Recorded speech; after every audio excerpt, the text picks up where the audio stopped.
আপনি কি এমন কোনো বনের কথা শুনেছেন যেখানে কোনো ঝিঝি পোকার ডাক শোনা যায় না? ভাবুন তো একবার, একটা ঘন ক্রান্তীয় বন বা রেন ফরেস্ট, অথচ সেখানে চারপাশ একদম নিস্তব্ধ।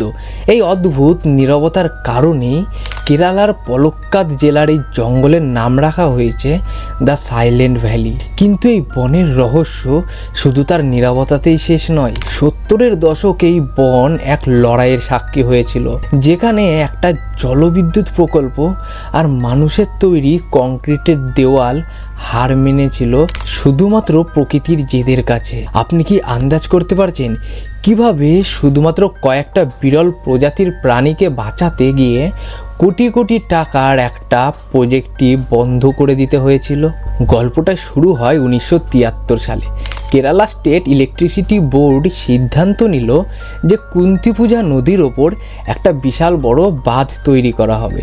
লক্ষ্য ছিল একটাই, বিপুল পরিমাণে বিদ্যুৎ উৎপাদন আর চাষের জমিতে জলসেচ দেওয়া।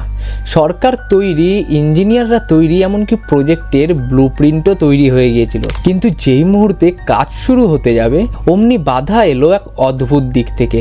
পরিবেশবিদরা দাবি করলেন এই বাঁধ তৈরি হলে সাইলেন্ট ভ্যালির কয়েক হাজার বছরের পুরনো ইকোসিস্টেম চিরতরে ধ্বংস হয়ে যাবে। কিন্তু একটা বিদ্যুৎ প্রকল্পের চেয়ে কয়েকটা গাছ আর পোকা কি বেশি দামি?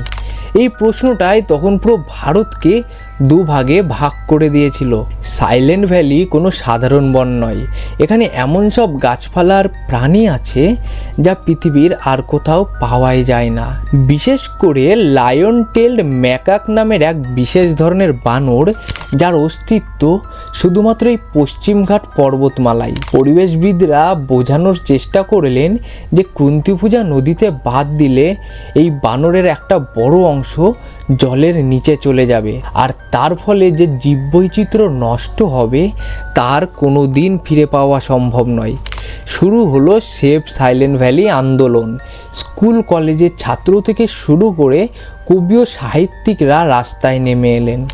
মানে ভাবুন তো, তখনকার দিনে ইন্টারনেটের সাহায্য ছাড়াই এই আন্দোলন দাবানলের মতো সারা দেশে ছড়িয়ে পড়েছিল।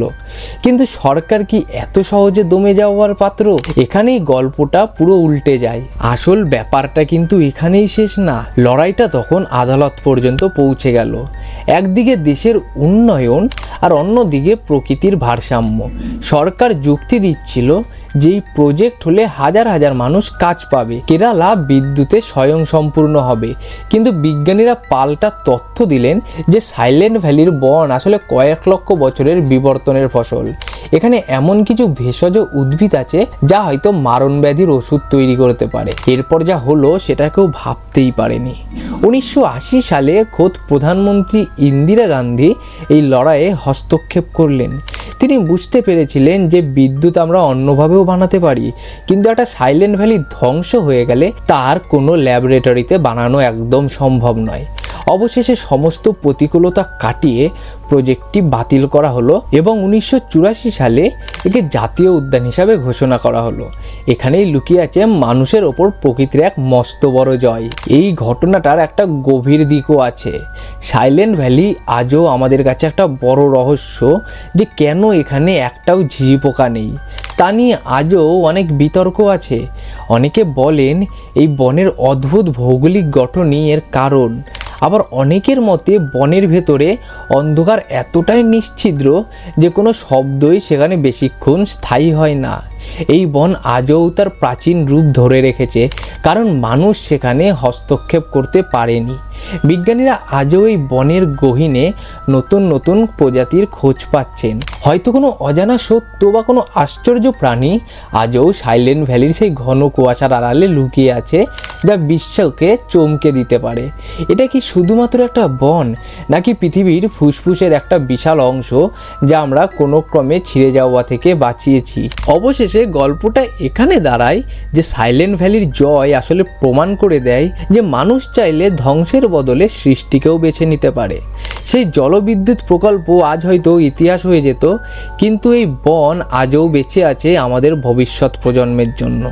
আজও যদি আপনি কুন্তিপুজা নদীর পাড়ে গিয়ে দাঁড়ান, তবে জলের শব্দ ছাড়া আর কিছুই শুনতে পাবেন না।